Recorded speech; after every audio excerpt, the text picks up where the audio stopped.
From the initial police officers on scene to the emergency services unit, our hostage negotiators, the strategic response group, and the incredible detectives who immediately went to work on this investigation, and our partners at the fire department and EMS. I also want to acknowledge the excellent collaboration we had with Mr. O'Hanlon and his team at the United Nations. At approximately 10:40 a.m. this morning, patrol officers from the 17th Precinct responded to a 911 call for a man with a gun outside the United Nations. The call was made from within the UN. Once on scene, the officers observed the male wearing a red jacket, blue jeans, white hair, holding what appeared to be a shotgun directly under his chin. The man also had a bag with him. The officers immediately secured a safe perimeter, while additional resources responded to the scene. The emergency services unit made initial contact with the individual, and I want to bring Chief Whedon to share his situation, share how the situation developed from there. Larry? Thanks, Commissioner. Upon arrival, emergency service unit officers secured the block, clearing the area of civilians. Using ballistic cover, ESU officers approached the individual, attempted to isolate and contain him, while also beginning a dialogue. One of our ESU officers, Police Officer Matthew Labrizzi, did a great job. He began the dialogue with the individual and continued the conversation throughout the entire incident. Based on statements he made, we knew early on that this did not appear to be terror-related. He had some papers he wanted delivered to the UN. The dialogue went back and forth about how we might be able to accommodate his request and bring the incident to a peaceful conclusion. Ultimately, members of the emergency service unit took possession of the papers and were able to deliver them to the UN. As a result, the individual put down his shotgun and was taken into custody without incident at approximately 1:40 p.m. He was transported to an area hospital for evaluation. I want to commend all of the officers involved who put themselves in harm's way, who relied on their training, and got the job done without anyone getting hurt. The officers of the emergency service unit trained for these exact situations, and I'm extremely proud of how they conducted themselves during this situation. I want to turn it back to Commissioner Tucker at this point. Thanks, Harry. So now let me update you on where we are with the investigation. The Detective Bureau got to work right away on this incident, as I mentioned. We're not going to identify the individual at this time, but I will say that he does not have a criminal record or criminal history, neither here in New York nor elsewhere around the country. I will say that he is originally from Florida. Florida. And in tracing his route to the UN, investigators determined he walked from a hotel on 44th Street, which he checked into yesterday.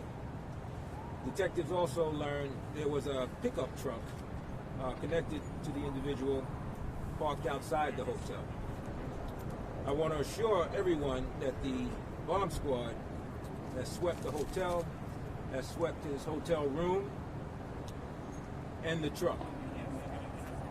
And there are no outstanding threats connected to any of those items at this time. The investigation remains active and ongoing by the detectives, and charges are still pending. And just as I end here and we take your questions, I want to just say that when it comes to the way this situation was handled, it makes me proud. You know, these events unfold and they can go in very different directions at any given time. But the officers who responded that I recognized a moment ago, our fire department was on hand, the EMS.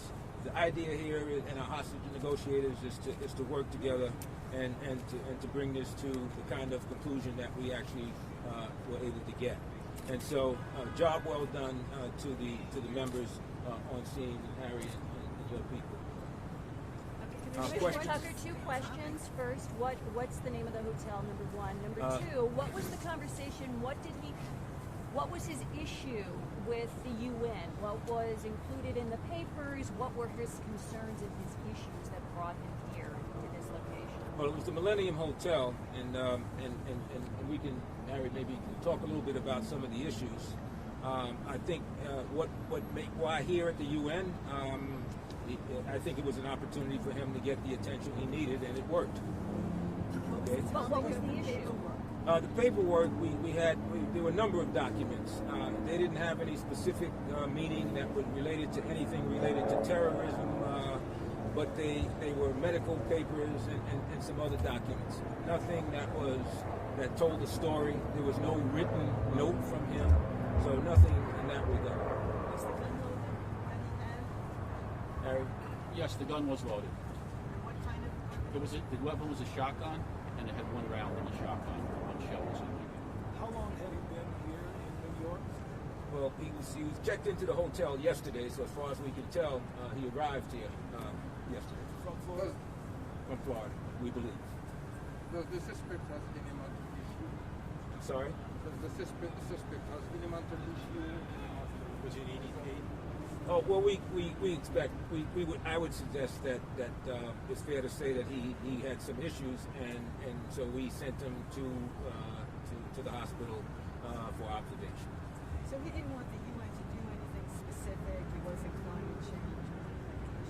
Essentially, he wanted the UN to receive his documents, which is ultimately what we agreed to do, is provide those documents to the UN, and he said if we could do that, he would put the gun down and end it, which is exactly what happened. But what were the medical documents?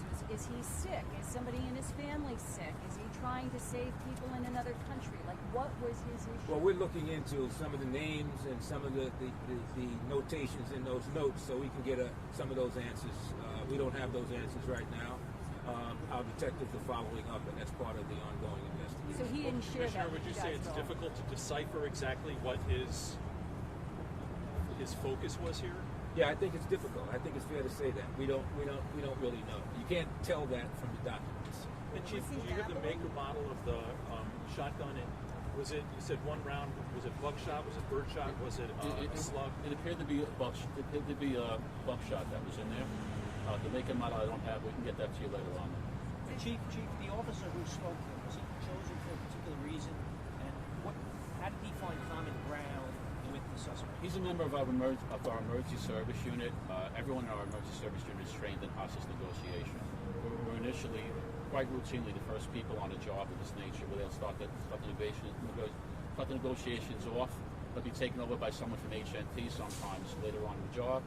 With this job, he has a good report with the mail that he kept doing it the whole time. How did he get that report? What were they talking about other than what was going on? Just kept telling them, we're here to help you, tell us your concerns, we're trying to get your concerns addressed, and kept talking along that vein of conversation with him. Chief, at what point did that conversation start? Did it start right at the beginning of the standoff, or did it come within? I saw the Rook vehicle come in and get a little closer, so I'm wondering if one of those officers was the person that began to... No, the officer that had the conversation was the first responding officer from the emergency service unit that was on the scene. What was the total time they talked to him? When he was walking or talking to the officer? He just kept talking that he wanted his documents looked at by someone in the UN, and after he got the documents and looked at, he was surrendered. And what was the total amount of time that you guys were talking to him? Was it 2 hours, 3 hours? It What was at least 2 hours, at least.